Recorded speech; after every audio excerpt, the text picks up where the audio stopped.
গীতু তখন ৮ বছরের মেয়ে। ওদের গ্রামটা ছিল নদীর পাড়ে, নাম কাশিমপুর। সকালবেলা নদীর ওপার থেকে সূর্য উঠে আসত, আর সেই আলো পড়ত গীতুর মায়ের গায়ে। যেন সোনালি রোদের কুঁচকানো একটা শাড়ি পরা দেবী, যিনি মাটির চুলো ভাত বসিয়ে দিচ্ছেন। তার বাবা শচীন মণ্ডল ছিলেন একজন মাছ ধরার মাঝি। দরিদ্র হলেও খুব সৎ, এবং মেয়েকে নিয়ে অনেক স্বপ্ন ছিল তার। মায়ের নাম শৈলজা, শান্ত, ধীর, ঘরকুনো আর সর্বদা মুখে মৃদু হাসি। সেই ছোট্ট বাড়িটাই ছিল গীতুর স্বর্গ। কিন্তু স্বর্গে কখনো চিরকাল থাকা যায় না।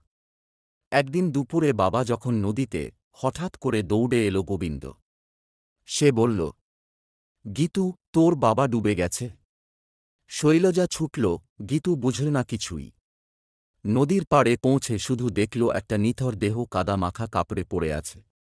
সেই প্রথম দিন গীতু কান্নার মানে বুঝেছিল।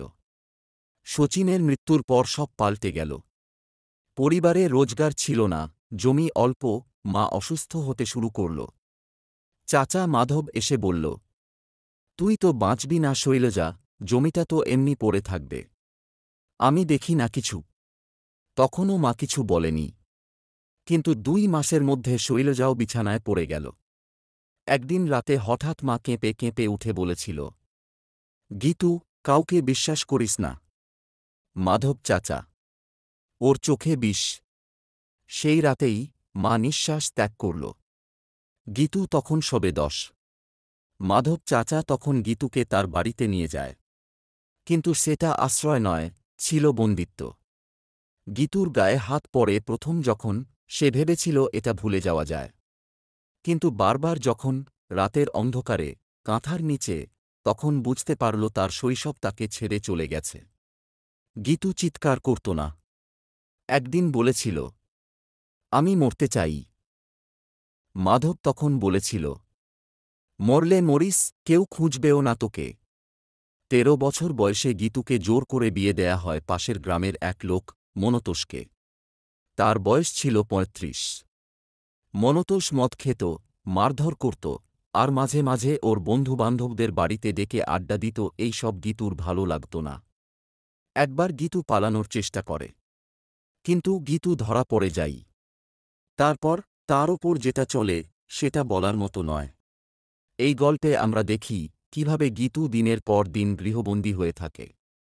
বাচ্চা হয় না তার। এজন্য গালাগালি, আবার মার। এক রাতে মনতোষ বলে, তুই তো বন্ধা, তোকে রেখে কি করব? অন্য মাইয়াকে আনব ঘরে। তাতে গীতু চুপ ছিল না। সে বলেছিল, তুই পুরুষ না, একটা জানোয়ার। আমি একদিন তোর মুখোশ খুলব। সেদিনই সে সিদ্ধান্ত নেয়, এই জীবন ছেড়ে পালাতে হবে, না হলে মরতে হবে। মনতোষ যখন অন্য নারীকে ঘরে আনে, গীতুর জন্য তখন ঘরটা হয়ে ওঠে একটা দহনকুণ্ড। রান্নাঘরের কাজ থেকে শুরু করে, কাপড় ধোয়া, প্রতিদিন মার, সবকিছু যেন তার নিয়তি। নতুন বউ, যার নাম রুবি, প্রথম দিকে নিরীহ লাগলেও পরে দেখা গেল তারও অংশ সেই নির্যাতনের চক্রে। একবার গীতু রান্না করতে দেরি করেছিল বলে গরম খুন্তি ছুঁইয়ে দেয় মনতোষ। গায়ে ফোস্কা পড়ে, কিন্তু চিৎকার করেনি। শুধু মনে মনে বলেছিল, এই বাড়ি, এই গ্রাম, এই জীবন আমি আর সহ্য করব না। এক রাতে যখন সবাই ঘুমিয়ে পড়েছে, গীতু চুপি চুপি দরজার ছিটকিনি খুলে বাইরে বেরিয়ে যায়। একটা ফ্রক পরে, এক জোড়া ছেঁড়া স্যান্ডেল, আর একটা মায়ের ছবি তার কাপড়ে গাঁথা। পথে কুকুরের ডাক, ঝোপঝাড় আর নদীর কান্না। কিন্তু গীতুর চোখে শুধু সামনে যাওয়ার ইচ্ছা। সে পালিয়ে যায়, চলে আসে কলকাতার দিকে, অজানা গন্তব্যে। কলকাতায় এসে সে প্রথমে শিয়ালদহ স্টেশনে রাত কাটায়। কেউ খাবার দেয়, কেউ ছিঁড়ে ফেলে তার জামা। তবুও সে বাঁচে। একটা এনজিওর কর্মী, সোহেল, তাকে দেখতে পেয়ে সাহায্য করে। গীতু প্রথমে ভয় পায়, কিন্তু সোহেল বলে, তুমি মানুষ, কোনো বস্তু না। তোমার স্বাধীনতা আছে। গীতু প্রথমবার এক পুরুষকে দেখে যে তাকে মা-বোন ভাবতে পারে। সোহেলের সাহায্যে গীতু আশ্রয় পায় একটি হোস্টেলে। সেখানে সে পরিচিত হয় রূপার সঙ্গে। রূপা ছিল সেক্স ট্রাফিকিং থেকে বেঁচে ফেরা আরেক মেয়ে। সে গীতুকে শেখায়, কেউ তোমার শরীরের মালিক না।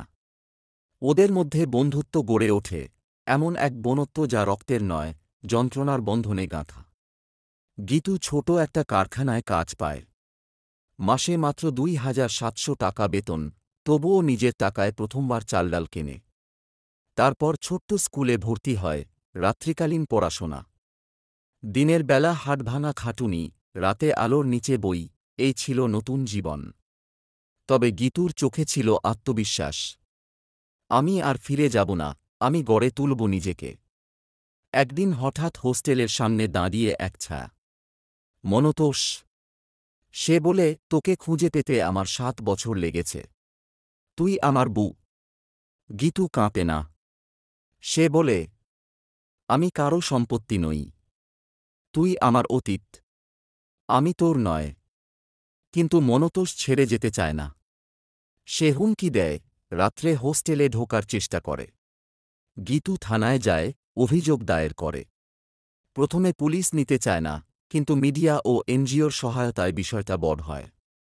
মনতোষ গ্রেপ্তার হয়, ঘরোয়া নির্যাতন, অপহরণ চেষ্টা ও যৌন হেনস্থার মামলায়। আদালতে দাঁড়িয়ে গীতু বলে, আমি চাই না অন্য কোনো গীতুকে এই পথ পেরোতে হোক। আমি বিচার চাই, সকলের জন্য। মামলা চলাকালীন নানা হুমকি আসে। মাধব চাচা আবার ফিরে আসে, বলে, চুপ থাক, না হলে তোর ইতিহাস তুলে ধরব। কিন্তু এবার গীতু চুপ নয়। সে মিডিয়া কনফারেন্স করে, সবার সামনে বলে তার অতীতের কাহিনী। এক সাংবাদিক প্রশ্ন করে, তুমি নিজেকে কিভাবে বাঁচালে? গীতু হেসে বলে, আমি ভেঙেছিলাম, কিন্তু গুঁড়ো হইনি। আদালতে মনতোষকে ১০ বছরের কারাদণ্ড হয়। মাধব চাচার জমি আত্মসাৎ মামলাও খোলে। তার কুকর্মের সাক্ষ্য দিয়ে উঠে আসে আরও কয়েকটি শিশুর কাহিনী। শেষমেশ ২ ভয়ঙ্কর পুরুষের পতন ঘটে, আইনের মাধ্যমে, সমাজের চাপে, আরেক নারীর সাহসে। ৫ বছর পর গীতু এখন একটি নারীর অধিকার সংস্থায় কাজ করে। নিজে একটি ছোট মেয়েকে দত্তক নিয়েছে, নাম রেখেছে শৈলী, মায়ের নাম থেকে। সে জানে, দুঃখ শেষ হয় না, কিন্তু সাহস থাকলে সবকিছু বদলে দেওয়া যায়। শেষ পংক্তি, অন্ধকার আমার সঙ্গী ছিল, এখন আমি নিজেই আলো জ্বালাই।